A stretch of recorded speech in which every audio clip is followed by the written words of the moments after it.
حديث النور والصدق هو الداعي إلى الحق يجمعه البخاري ويهديه إلى الخلق. والسلام على سيد الأنبياء والمرسلين سيدنا وحبيبنا وحبيب رب العالمين محمد وعلى آله وأصحابه ومن هدى بهديه إلى يوم الدين.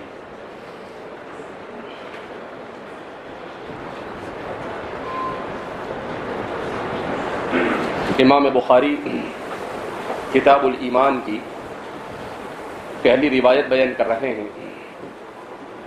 بنی الاسلام علی خمس شہادت ان لا الہ الا اللہ وان محمد رسول اللہ واقام الصلاة وایتاء الزکاة والحج وصوم رمضان.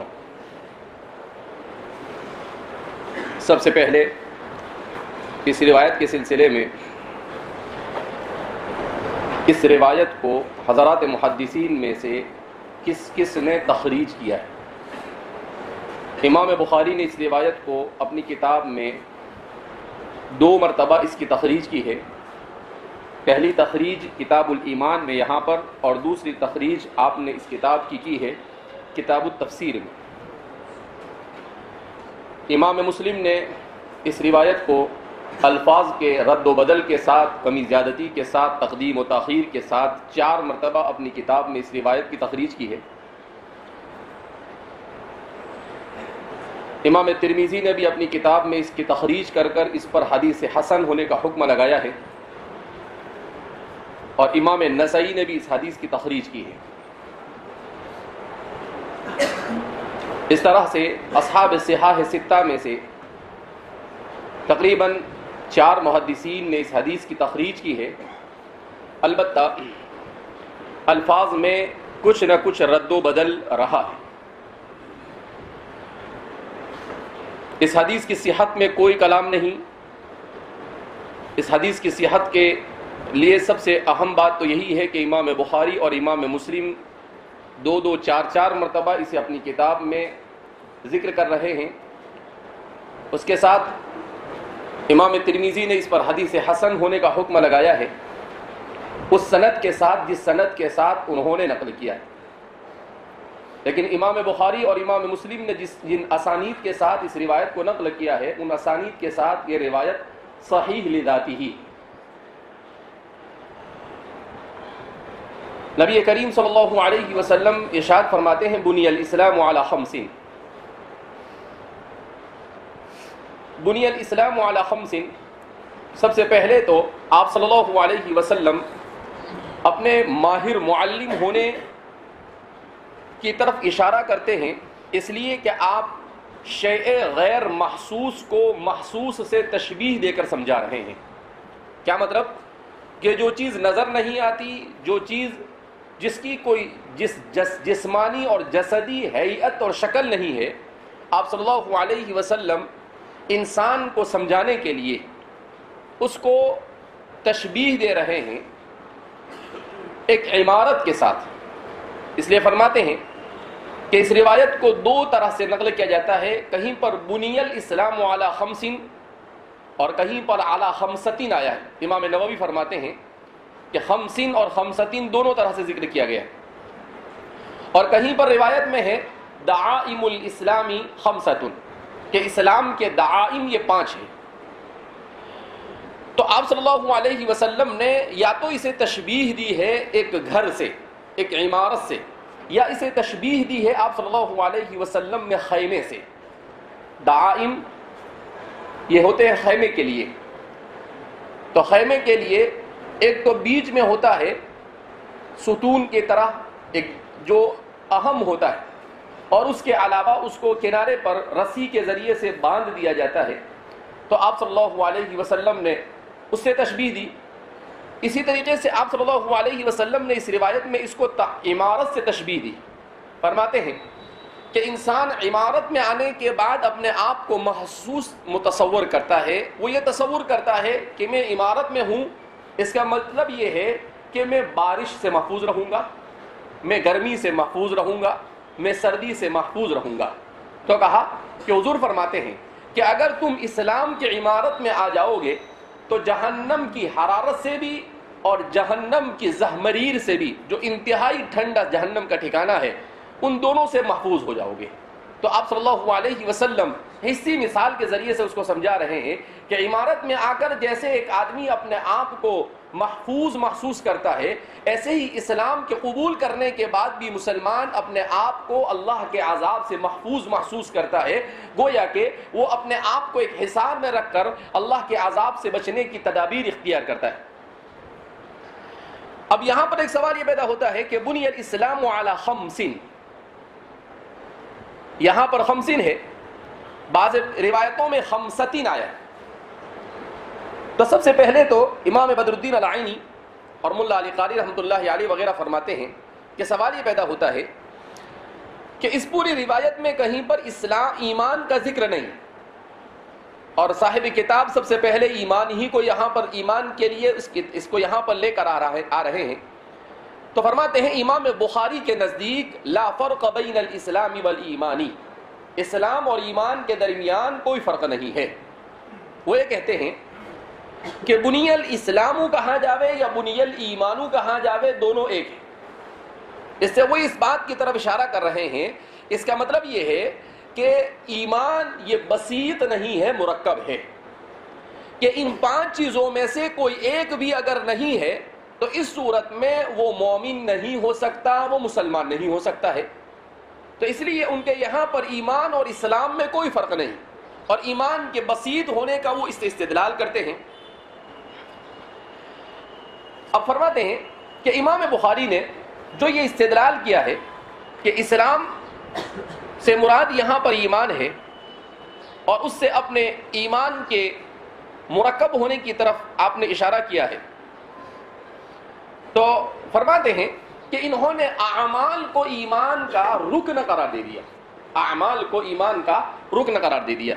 اور جب ایمان کا رکن قرار دے دیا تو حضرات محدثین کا مسلک یہی ہے، لیکن ہمارے ملا علی قاری رحمۃ اللہ علیہ فرماتے ہیں کہ اس کو ایک چھوٹے سے واقعے سے سمجھ سکتے ہیں۔ صاحب مرقات شرح مشکات ملا علی قاری فرماتے ہیں کہ فرزدق اور حسن بصری یہ دونوں معاصر ہیں، تو دونوں کی ملاقات ہو گئی۔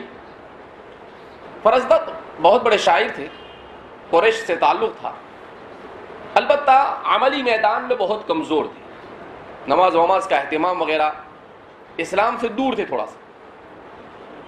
تو ایک جنازے میں دونوں شریک ہو گئے۔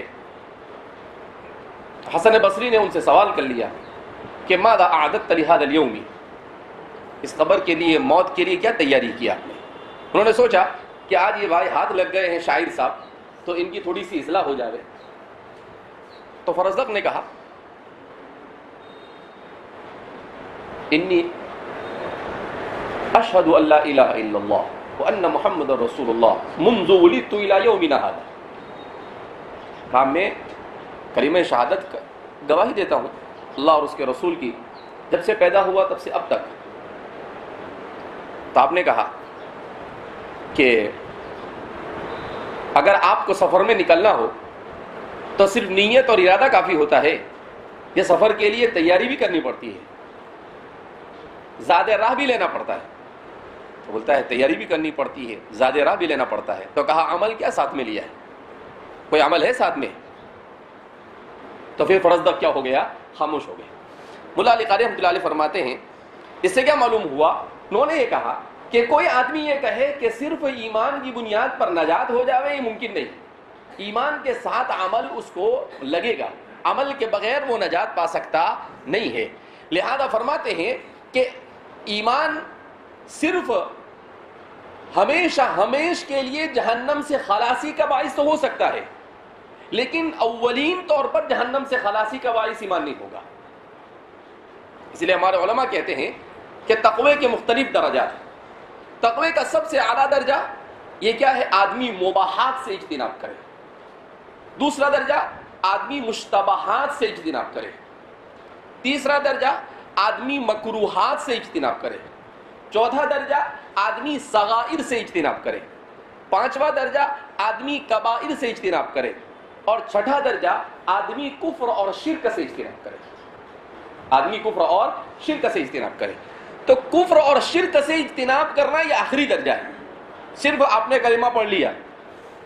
تو اس لیے فرماتے ہیں کہ امام بخاری اگرچہ بات بیان کر رہے ہیں اور ان کا مسلک محدثین کے مطابق اسلام اور ایمان میں کوئی فرق نہیں، اس بنیاد پر ان کا اپنے اس مسلک کو یہاں سے ثابت کر رہے ہیں۔ اب سوال یہ پیدا ہوتا ہے، امام نووی کہتے ہیں کہ اس روایت میں خمسن اور خمستن کا مسئلہ ہے کہ کہیں پر خمسن آیا اور کہیں پر خمستن آیا، ایک مسئلہ۔ ملا علی قاری رحمۃ اللہ، اس کے ساتھ ہی صاحب عمدۃ القاری بدر الدین العینی دوسرا مسئلہ چھیڑتے ہیں کہ ارکان اسلام 5 ہی کیوں، دلیل حصر کیا ہو سکتی ہے؟ تو اب سب سے پہلے تو خمسن اور خمستن کا مسئلہ، تو امام نووی فرماتے ہیں کوئی بہت بڑا مسئلہ نہیں ہے، ثلاثتن سے لے کر تسعتن تک کے لیے عدد کے لیے معدود اور عدد ان دونوں میں تذکیر اور تانیث میں مطابقت کا ہونا کیا ہے؟ ضروری۔ تو اس مطابقت کی وجہ سے اگر کہیں روایت میں خمسن آیا ہے تو یہاں پر عبارت مقدر ایسی ہوگی، بنی الاسلام علی خمس ارکان یا علی خمس اشیاء، تو مذکر ہے ارکان بھی اور شیء بھی، لہذا اس بنا پر مذکر آیا۔ اور اگر کہیں پر مؤنث آیا ہے تو علی خمسۃ دعائم یا علی خمسۃ خصال، علی خمسۃ دعائم یا علی خمسۃ خصال، وہ مؤنث ہو گیا۔ اور دونوں طرح کی چیزیں احادیث مبارکہ کے اندر میں کہیں اس کو دیامہ کہا گیا ہے، کہیں اسے خصال کہا گیا ہے، کہیں اسے ارکان الاسلام کہا گیا ہے، تو فرمایا دونوں طرح کے الفاظ ہیں۔ تو مذکر کی صورت میں یا تو اشیاء اور ارکان کو یہاں پر مقدر مانیں گے، اور اگر اس کے لیے تمیز کے طور پر، اور اگر مؤنث ہے تو اس صورت میں دعائم اور خصائل کو مانا جائے گا۔ پھر اس کے بعد امام بدر الدین العینی فرماتے ہیں کہ دلیل حصر کیا ہے، کہ کیوں 5 ہی ارکان اسلام، 5 سے زیادہ کیوں نہیں؟ تو امام بدر الدین العینی فرماتے ہیں، بڑے نقطہ سنج ہے تو اس لیے وہ نقطہ نکالتے ہیں۔ وہ فرماتے ہیں دیکھو، انسان 2 چیزوں کا مرکب ہے، روحانیت اور جسم۔ انسان کی روحانیت کا ترجمان اس کا قلب ہے، اور اس کے جسم اور اس کے جوارح کا ترجمان یہ اس کی زبان ہے، ٹھیک ہے، اس کی زبان ہے۔ لہذا ارکان اسلام کی دلیل حصر یہ ہوگی کہ ارکان اسلام کا تعلق یا تو قول سے ہوگا یا قلب سے ہوگا۔ اگر قول سے ہے تو نطق بالشہادتین، اور اگر قلب سے ہے تو اس صورت میں وہ 2 حال سے خالی نہیں، یا تو قلب سے اس کا تعلق بدنی حیثیت سے ہوگا یا مالی حیثیت سے ہوگا، یا پھر دونوں حیثیت سے ہوگا۔ اگر صرف بدنی حیثیت سے ہے تو اس صورت میں نماز، اس صورت میں نماز، اور اگر اس کا تعلق مالی حیثیت سے ہے تو اس صورت میں زکوٰۃ، اور اگر دونوں حیثیت سے ہے تو اس صورت میں حج، اور اگر اس سے منفی حیثیت سے اس کا تعلق ہے تو اس صورت میں روزہ، اس صورت میں کیا ہے؟ روزہ، کہ روزے میں کھانا پینا ترک کیا جاتا ہے۔ تو فرماتے ہیں کہ اس طرح سے اس کی دلیل حصر نکلتی ہے، یا تو قلب سے تعلق ہوگا یا قول سے تعلق ہوگا۔ اگر قول سے تعلق ہے تو نطق بالشہادتین پر کافی ہے، اگر قلب سے تعلق ہے تو اس کو 2 طرح سے بھی انہوں نے سمجھایا ہے۔ ایک تو یہ کہا کہ یا تو یہ تعلق وجودی ہوگا یا ترکی ہوگا۔ اگر ترکی تعلق ہے تو روزہ، اور اگر وجودی تعلق ہے تو پھر وہ 3 حال سے خالی نہیں، یا تو بدنی ہوگا یا مالی ہوگا یا پھر دونوں سے مل کر ہوگا۔ اگر بدنی ہے تو نماز، اگر مالی ہے تو زکوٰۃ، اور اگر دونوں کا مجموعہ ہے تو اس صورت میں حج۔ تو اس طرح سے امام بدر الدین العینی فرماتے ہیں کہ دلیل حصر بیان کرتے ہیں۔ اب دوسرا ایک سوال پیدا ہوتا ہے کہ کیا یہ 5 ہی ارکان اسلام ہے، اس کے علاوہ کوئی اور رکن اسلام نہیں ہے؟ تو فرماتے ہیں کہ نہیں، ایسا نہیں، ارکان اسلام اتنے ہی نہیں بلکہ اس سے بھی زیادہ ہے۔ تو پھر سوال پیدا ہوتا ہے کہ پھر یہاں پر 5 ہی کو کیوں بیان کیا گیا؟ تو فرماتے ہیں کہ یہاں پر جو 5 کو بیان کیا گیا اس کا تعلق فروض عین سے ہے، فرض عین سے ہے۔ جو فروض کفایہ ہے اس کو یہاں پر ذکر نہیں کیا گیا. جو فرض کفایہ ہے جیسے جہاد وغیرہ تو اس کو یہاں پر ذکر کیا گیا نہیں. تو فرماتے ہیں یہاں پر صرف فروض عین کو، عینیہ یعنی جو فرض عین کے طور پر جو چیزیں ہیں وہ 5 ہیں، تو ان 5 کو یہاں پر ذکر کیا گیا. امام ابن تیمیہ فرماتے ہیں کہ اصل میں ارکان 2 طرح کے ہیں، ایک ہے ارکان عامہ اور دوسرے ہے ارکان خاصہ. یہاں پر صرف ارکان خاصہ کو بیان کیا گیا اور ارکان عامہ سے یہاں پر تعرض کیا گیا نہیں. اب ارکان عامہ میں جہاد وغیرہ بھی آتا ہے، تو سوال پیدا ہوتا ہے جہاد کو کیوں ذکر نہیں کیا؟ تو جہاد کو ذکر نہ کرنے کی ایک وجہ تو یہ کہ وہ فرض عین نہیں ہے، وہ فرض کفایہ ہے. دوسرا یہ جتنے بھی فرائض ہے یہ فرائض دائمیہ اور مستمریہ ہے، یعنی ہمیشہ ہمیشہ کے لیے. اور جہاد یہ فرض وقتی ہے، یعنی وقتی طور پر کبھی فرض ہوتا ہے اور کبھی فرض نہیں ہوتا ہے. اور امام ابن تیمیہ فرماتے ہیں کہ اس کا تعلق فرائض عامہ سے ہے، خاصہ سے نہیں ہے، لہذا اس بنا پر اس کو یہاں پر ذکر کیا گیا نہیں. اب اسلام کے ان 5 بنیادوں کو بیان کرنے کے بعد سب سے پہلے بیان کیا شہادت اللہ الہ الا اللہ وان محمد رسول اللہ، اس بات کی گواہی دینا کہ اللہ کے علاوہ کوئی معبود نہیں اور محمد صلی اللہ علیہ وسلم اللہ کے رسول ہیں. اس میں اسلام کے 2 عقیدے کی طرف اشارہ کیا گیا جو اسلام کے بنیادی عقائد ہیں. ایک ہے عقیدہ توحید اور دوسرا ہے عقیدہ رسالت. اللہ الہ الا اللہ اس میں توحید کو بیان کیا گیا، وَأَنَّ مُحَمَّدَ الرَّسُولُ اللَّهِ میں رسالت کو بیان کیا گیا.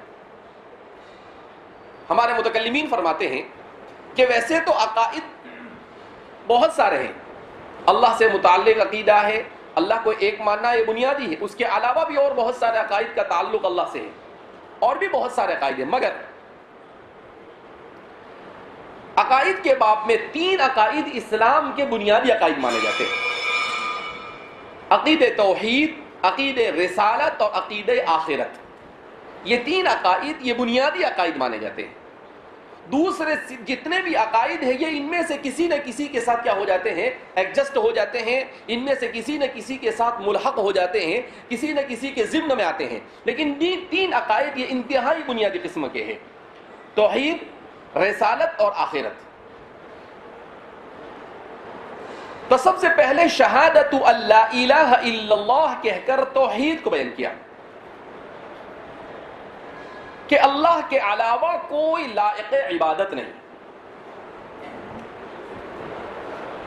الدکتور سامی العامری اس وقت اسلام کے عقائد پر سب سے اچھا کام کر رہے ہیں. الجزائر کے ہیں اور انہوں نے اسلام کے عقائد کو اصلی اسلوب میں سمجھانے کے لیے اور خاص طور پر ملحدین کو اسلام کے سلسلے میں متعارف کرانے کے لیے بڑا اچھا کام کیا ہے. ان کی کتاب ہی ہے براہین وجود اللہ اور براہین النبوہ. اس طرح کی کتابیں ان کی 2 کتابیں ان کی میری نظر سے گزری ہے، جس میں ایک کتاب ہے ان کی براہین وجود اللہ. یہ براہین وجود اللہ تقریباً 800-850 صفحے کی کتاب ہے. اس پوری کتاب میں عصر حاضر کی تمام تحقیقات کو سامنے رکھ کر انہوں نے اس بات کو ثابت کیا ہے کہ اللہ رب العزت کا وجود عصر حاضر میں اس کی وحدانیت یہ سائنسی اعتبار سے ایسی مسلم ہو چکی ہے کہ بڑے بڑے سائنسداں دنیا کے اس نظام کو دیکھنے کے بعد اس بات پر مجبور ہو گئے ہیں کہ وہ اللہ کو ایک تسلیم کرتے ہیں. وہ کہتے ہیں کہ انسان کے پاس ایک اللہ کو سپر پاور ماننے کے علاوہ دوسرا کوئی راستہ ہے ہی نہیں. اگر کوئی اللہ کو بالکل نہیں مانتا ہے تو خود وہ سائنسداں جو پہلے ملحد تھے انہوں نے نام بنام ان کی کتابوں کے ساتھ میں حوالوں کے ساتھ چیزوں کو ذکر کیا ہے. تو کہا کہ وہ خود کہتے ہیں کہ وہ سب سے بڑا بیوقوف ہے جو یہ کہے کہ کوئی دنیا کے نظام کو چلانے والا ہی نہیں. کہا کیوں؟ کہا یہ دنیا کا نظام اتنا منظم ہے کہ دنیا میں بڑے سے بڑا منظم بھی اتنا منظم اس کو نہیں کر سکتا ہے جتنا منظم نظام اس دنیا کا جاری ہے. اس کو ایسا ڈیزائن کیا گیا ہے کہ اس کا ڈیزائن کرنے والا اتنا بڑا سپر ڈیزائنر ہے کہ اس سے بڑھ کر اور کوئی ڈیزائنر ہو ہی نہیں سکتا ہے. تو وہ کہتے ہیں کہ مشاہدات کی روشنی میں ہم یہ کہہ سکتے ہیں کہ اللہ کا انکار کرنے والا احمق الحمقاء ہے، بیوقوفوں کا سردار ہے. کسی زمانے میں اللہ کے سلسلے میں یہ مانا جاتا تھا کہ اللہ کے ساتھ شرک کیا جاتا تھا، بہت سارے کو معبود مانا جاتا تھا، آج بھی مانا جاتا ہے. ہمارے ہندوستان کے ہندوؤں کے یہاں پر تو زیادہ نہیں، صرف ان کے معبودوں کی تعداد 33 کروڑ ہے. یعنی روز ایک کی عبادت نہیں، ہر منٹ میں ایک کی بھی کرے تب بھی پوری زندگی ایک کی عبادت کرنا کیا ہو جائے گا، ایک مرتبہ بھی شاید باری آئے گی نہیں. تو کسی زمانے میں ملک فارس میں اللہ کے سلسلے میں دوئی تھی، یعنی دو اللہ مانے جاتے تھے، اہرمن اور یزدا، کہ ایک خیر کا خالق اور دوسرا شر کا خالق. تو آج کی سائنس نے اس کو بھی مسترد کر دیا ہے، کہا یہ حماقت اور بیوقوفی ہے. اگر دو ہے تو ان دونوں میں کلیش کا ہونا ضروری ہے، دونوں میں تصادم اور تعارض کا ہونا ضروری ہے. لو کان فیہما آلہۃ الا اللہ لفسدتا، قرآن پہلے ہی بول چکا ہے. ان کو ابھی سمجھ میں آ رہا ہے، اسی لیے ہم ہمیشہ کہتے رہتے ہیں کہ کتنے سال پیچھے ہم سے 14 سال. ان کو ابھی سمجھ میں آ رہا ہے جو سارے حقائق کو قرآن پہلے ہی بیان کر جا چکا ہے. تو قرآن نے یہاں پر اللہ کے رسول صلی اللہ علیہ وسلم نے سب سے پہلے اسی بنیادی عقیدے کو بیان کیا، اللہ الہ الا اللہ، کہ اللہ کے علاوہ کوئی معبود نہیں. لا الہ الا اللہ، لا الہ الا اللہ وان محمد رسول اللہ. اور دوسرا ہے وان محمد رسول اللہ، کہ محمد صلی اللہ علیہ وسلم یہ اللہ کے رسول ہے. اس سے اللہ کے رسول کی رسالت کی طرف اشارہ کیا جا رہا ہے. رسالت میں گویا کہ یہاں پر یہ کہا جا رہا ہے کہ کسی مسلمان کے مسلمان ہونے کے لیے ضروری ہے کہ وہ تصدیق ما جاء به رسول اللہ صلی اللہ علیہ وسلم پر مکمل طور پر اتر جائے، کہ آپ صلی اللہ علیہ وسلم کی لائی ہوئی ہر چیز کو تسلیم کر لیں. انہا نبوہ، نبوت کو ماننے کے علاوہ اس کے سامنے کوئی دوسرا راستہ ہے ہی نہیں. کیوں؟ اس لیے کہ یہ سائنس بھی پریشان ہو گئی. وہ کہتی ہے کہ سب کچھ کرنے کے بعد ایک ہی بات سمجھ میں آتی ہے کہ کوئی عظیم ہستی ہے اور وہی عظیم ہستی اس نظام کو چلا رہی ہے، اور اسی عظیم ہستی کے مرضی کے مطابق انسان کو زندگی گزارنی چاہیے. ایک زمانے میں نظریہ ارتقاء کا بڑا چرچا تھا، یہاں تک کہ ہمارے مسلمان مفکرین بھی اس سے کیا ہو گئے تھے، متاثر ہو گئے تھے. علامہ اقبال بھی متاثر تھے، مولانا سید سلیمان ندوی صاحب وہ بھی متاثر ہو گئے تھے. بہت سارے لوگ اپنے زمانے میں، اس لیے کہ اس کی طوطی بولتی تھی اور یہ سمجھا جاتا تھا کہ اس سے بڑا نظریہ کوئی دنیا میں وجود میں ہی نہیں آیا، کہ ساری چیزیں ترقی کرتے ہوئے کیا ہوئی ہے، وجود میں آئی. لیکن فرماتے ہیں کہ آج کی تحقیق نے ان تمام کے تمام چیزوں کو کلی طور پر مسترد کر دیا. کل دکتور عامری کی رات میں کتاب میں پڑھ رہا تھا، اس میں اللہ کے وجود پر دلائل کرتے ہوئے ایک عجیب دلیل لکھی. کہا یہ دنیا کا حسین و جمیل ہونا، جمال عالم، یہ دلالت کرتا ہے اللہ کے وجود پر. اور اس میں جمال میں بہت ساری قسمیں بیان کرتے ہوئے اس نے لکھا کہ انگریزوں کے یہاں پر کچھ لوگ ایسے ہیں جنہوں نے اپنی پوری زندگی صرف پرندوں پر ریسرچ کیا. کس پر ریسرچ کیا؟ پرندوں.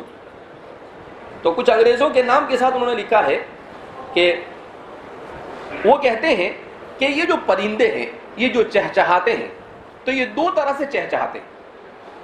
ایک تو یہ کہ اپنی کسی مصیبت کے وقت یا کسی پریشانی کے وقت اپنے ہم جنس کو بلاتے ہیں، تو اس وقت یہ کچھ اور آواز نکالتے ہیں.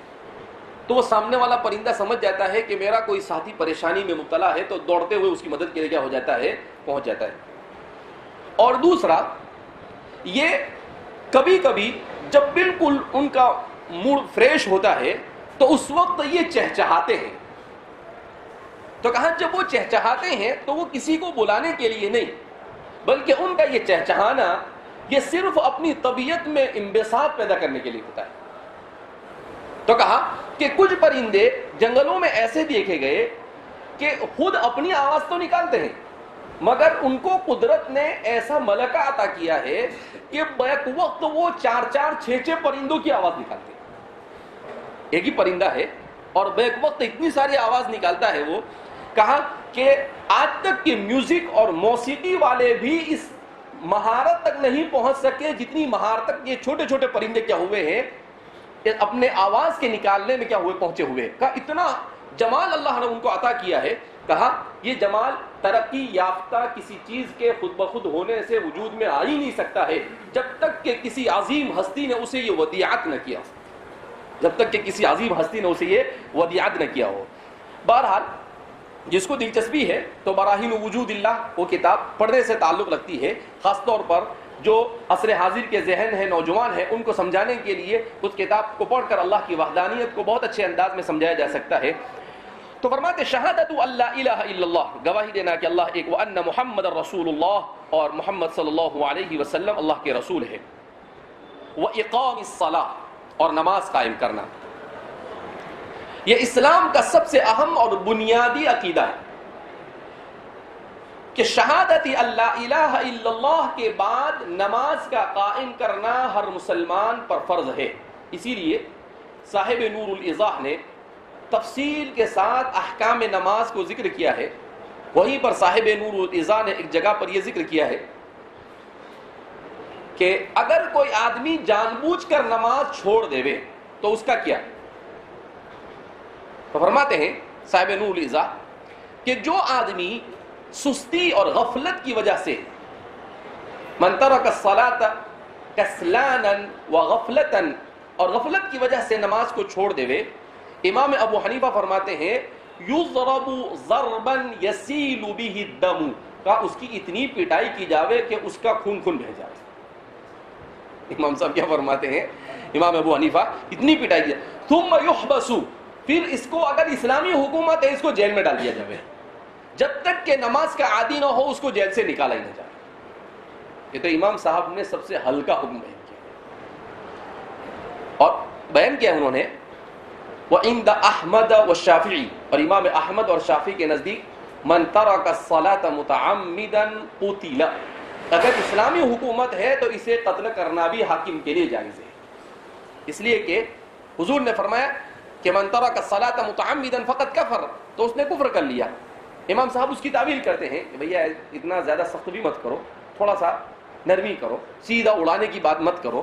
لیکن امام احمد اور امام شافعی اور امام مالک ائمہ ثلاثہ تینوں کہتے ہیں, یہ تو کہتے ہیں کہ اڑا دینے کا, اس کو مسلمان ہونے کے بعد نماز پڑھے, اس کا کام کیا, اچھا ہے اس ناپاک سے زمین کیا ہو جاوے, پاک ہو جاوے, کہ اس کی ضرورت ہی نہیں. تو نماز اتنا اہم ترین, اسی لیے آپ دیکھتے ہیں کسی صورت میں نماز معاف نہیں ہوتی. اور نور الایضاح میں پڑھاتا ہوں ہمارے بچے کو, تو وہ نماز وہاں پر آتا ہے کہ اگر آپ کے پاس کپڑے نہیں ہیں, کپڑے ناپاک ہے, اور دوسری کوئی صورت آپ کے پاس نہیں ہے تو ناپاک کپڑے میں نماز پڑھو.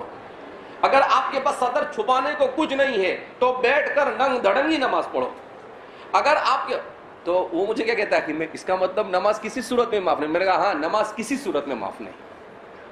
نماز کوئی مجبوری ایسی ہو نہیں سکتی آپ کی جس میں نماز معاف ہو جائے. یا تو کھڑے ہو کر پڑھو, اگر نہیں کھڑے ہو سکتے ہیں تو بیٹھ کر پڑھو, نہیں بیٹھ کر پڑھ سکتے ہیں تو اشارے سے پڑھو, لیکن نماز پڑھو.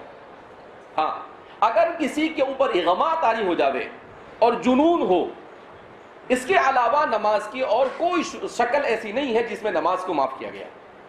اسی لیے احناف کے یہاں پر تو کہ اگر کسی کی نماز چھوٹ گئی ہے تو وہ فدیہ نہیں دے سکتا ہے, اسے نماز کی قضا ہی کرنی پڑے گی. اگر وہ قضا نہیں کر سکا اور مر گیا تو وہ وصیت کر کر مرے کہ میری اتنی نمازیں چھوٹی ہے, اور اس کا فدیہ دیا جائے. لیکن افضل بلکہ ضروری تو یہی ہے کہ وہ اپنی نماز کی قضا کرے. تو نماز انتہائی اہم عبادت ہے, یعنی کلمہ شہادت کے بعد سب سے پہلے اسی کو بیان کیا جا رہا ہے. مگر اس کے باوجود نہ آج ہمارے علماء میں اس کا اہتمام ہے, نہ آج ہمارے طلباء میں اس کا اہتمام ہے, نہ عوام میں نہ خواص میں. عوام کا تو پوچھنا ہی کیا, عوام تو مشکل سے 2-4-5% عوام نماز پڑھتی ہے, اس کے علاوہ کوئی نماز پڑھتا نہیں. بہت برا حال ہے. تو یہ امت پر جو مصائب آتے ہیں, ان مصائب کی ایک وجہ بھی ہے. حدیث پاک میں آتا ہے کہ اگر کوئی محلے میں یا کسی شہر میں مسجد بنائی جائے اور اس مسجد کو نماز سے آباد نہ کی جاوے تو وہ مسجد اللہ سے دعا کرتی ہے کہ اے اللہ, انہوں نے تیرے گھر کو ویران کیا, تو ان کے گھروں کو ویران کر دے. وہ مسجد اللہ سے کیا کرتی ہے, بدعا کرتی ان کے لیے, اور اللہ سے دعا کرتی ہے کہ ان کے گھروں کو ویران کر. تو اس لیے نماز ایسی ہلکی پھلکی عبادت نہیں ہے جس کو ہمارا طالب علم سر دکھتا ہے گئی نماز، پیٹ دکھتا ہے گئی نماز، تھوڑا سا بخار آیا، بندے کو بہت شدید بخار ہے تو نماز معاف۔ آپ صلی اللہ علیہ وسلم کتنے سخت بیماری میں مبتلا تھے، مرض الموت میں، مگر پھر بھی آپ نماز کے لیے آنے کی کیا کرتے تھے، یہاں تک کہ آپ کے قدم میں مبارک چلتے نہیں تھے، 2 صحابہ کے سہارے سے آتے تھے، اور فرماتے ہیں کہ آپ کے پاؤں ایسے گھسیٹتے تھے، مگر اس کے بعد بھی آ کر آپ نماز پڑھتے تھے۔ اور اللہ کے رسول صلی اللہ علیہ وسلم نے اپنی جان نکلنے سے پہلے جس چیز کی وصیت کی، وہ کس چیز کی وصیت کی؟ الصلاۃ، کہ میری امت نماز کو قائم کرنا۔ اور قیامت کے دن سب سے پہلے کس کا سوال کیا جائے گا؟ نماز۔ نماز کے بارے میں اگر آپ کا ٹائٹل کلیئر ہوا تو آگے بات ہوگی، اگر نماز ہی میں پکڑے گئے تو گئے کام سے، پھر اس کے بعد آگے حساب ہی نہیں ہوگا، وہیں سے اٹھا کے کیا کر دیا جائے گا؟ جہنم کی طرف پارسل کر دیا جائے گا، اللہ حفاظت فرمائے۔ بہرحال تو اس لیے نبی کریم صلی اللہ علیہ وسلم بھی اسے بیان فرما رہے وَإِقَامِ الصَّلَاةِ، نماز کو قائم کرنا۔ اسی لیے آپ صلی اللہ علیہ وسلم نے ہمیشہ، قرآن نے بھی اقامت صلاۃ کا لفظ استعمال کیا، اداء صلاۃ کا لفظ کہیں نہیں بیان، ادوا الصلاۃ نہیں، اقامت الصلاۃ ایک مستقل ایک نئی تعبیر ہے جو تعبیرات عربیہ کی دنیا میں کہیں نہیں ملتی ہے، ایک قرآن اور حدیث کی لائی ہوئی یہ تعبیر ہے۔ تو اس میں کیا ہے؟ اقامت الصلاۃ، اتنی جامع تعبیر کو استعمال کیا گیا کہ وہ اپنے اندر ساری چیزوں کو لاتے۔ اقامت الصلاۃ کا مطلب کیا ہے کہ ایک تو نماز اس کے وقت پر پابندی کے ساتھ ہو، دوسرا نماز اس کے فرائض اور ارکان کے ادائیگی کے ساتھ ہو، تیسرا نماز جماعت کے ساتھ ہو، چوتھا نماز خشوع اور خضوع کے ساتھ ہو، اور پانچواں نماز ہمیشہ اللہ کی رضامندی کے حصول کے لیے ہو۔ تو یہ ساری چیزیں اس میں آتی ہے کہ اس میں ذرہ برابر بھی کوتاہی نہیں۔ اقامت یعنی کسی بھی صورت میں اس کو پڑھنا ہے، کوئی موقع ایسا نہیں ہے کہ جس میں وہ آپ پر سے کیا ہو جاوے، معاف ہو جاوے۔ جہاد میں، عین جہاد میں صلاۃ الخوف پڑھو چاہے تو، لیکن نماز پڑھو۔ جس میں دشمن کے ساتھ لڑائی ہو رہی ہے، جان کے جانے کا خطرہ ہے، مگر اس کے باوجود بھی کہا جا رہا ہے کیا پڑھو؟ نماز۔ اگر آپ کے پیچھے کوئی دوڑتا ہوا آیا، آپ کہیں پر چھپے ہوئے ہو، آپ کا قبلہ ادھر ہے اور آپ کا منہ ادھر ہے اور آپ کا وقت نکل رہا ہے، کہا ادھر ہی نماز پڑھ لے، لیکن نماز پڑھ۔ لیکن کیا کہا؟ نماز پڑھ، نماز معاف نہیں۔ فتم وجہ اللہ، یہ قبلہ تو اس میں بہت ساری مصلحتیں ہیں، ورنہ اللہ تو ہر جگہ موجود ہے، واللہ معکم اینما کنتم۔ تو اس لیے نماز کی اس اہمیت کو ہمارے طلباء کو خاص طور پر سمجھنا چاہیے کہ ایسا نہیں کہ آپ کو اٹھایا جاوے، آپ کو کلاسوں میں سے نکالا جاوے، نہیں۔ اذان ہو گئی، حضرات صحابہ کرام رضوان اللہ تعالیٰ عنہم اجمعین کا معمول یہ تھا کہ قبل الاذان مسجد میں موجود ہوتے تھے، اذان کا انتظار نہیں کرتے تھے۔ حضرت عثمان بن عفان رضی اللہ تعالیٰ عنہ کے زمانے میں کہتے ہیں کہ تھوڑی سی سستی ہونے لگی۔ کیا سستی ہونے لگی؟ کہ لوگ اذان کے وقت آنے لگے۔ کب آنے لگے؟ اذان کے بعد نہیں، اذان کے وقت آنے لگے۔ تو اس لیے آپ نے اذان اول کو کیا کیا؟ مشروع کیا کہ بھئی یہ امام صاحب کے سامنے جو اذان ہوتی ہے اس سے پہلے ایک اور اذان کہہ دی جاوے زوال کے فوراً بعد، اور امام احمد بن حنبل کے یہاں پر تو قبیل الزوال بھی چل جائے گا تاکہ لوگ جلد از جلد مسجد میں کیا ہو جاوے، پہنچ جاوے۔ تو اس لیے حضرات صحابہ کا معمول یہ تھا کہ نماز کے لیے وہ پہلے سے آ کر مسجد میں کیا ہو جاتے تھے، بیٹھ جاتے تھے۔ تو اس لیے ہمیں بھی ان چیزوں کو ہم پڑھتے ہیں، لیکن صرف زبان خرچی کے طور پر ہم پڑھ لیوے اور سن لیوے اور چلے جاوے۔ جتنا ہمیں علم حاصل ہوگا کل قیامت کے دن اتنا ہی زیادہ ہم ذمہ دار کی حیثیت سے ہمیں سوال کیا جائے گا کہ بھیا نماز کے بارے میں پڑھا تھا نا، کتنی بار کہا تھا نماز پڑھ، نماز پڑھ، پڑھا نماز نہیں پڑھا؟ تو ظاہر سی بات ہے تو نہ جاننے کی صورت میں تو انسان کو سزا کم ہوگی، لیکن جان کر بھی اسے نہ کرنا، اس صورت میں انسان کو سزا بھی کیا ہو جاتی ہے؟ جیسے عالم کو بہت زیادہ ثواب ملتا ہے، لیکن وہی عالم اگر گناہ بھی کرتا ہے تو اس صورت میں اس کو دوسروں کے مقابلے میں سزا بھی کیا ہوتی ہے؟ سخت ہوتی ہے۔ جیسے رمضان میں اگر عبادت کرے تو ثواب زیادہ ملتا ہے، لیکن اگر رمضان المبارک میں گناہ کرے تو اس پر انسان کو اللہ کی ناراضگی بھی زیادہ مول لینی پڑتی ہے۔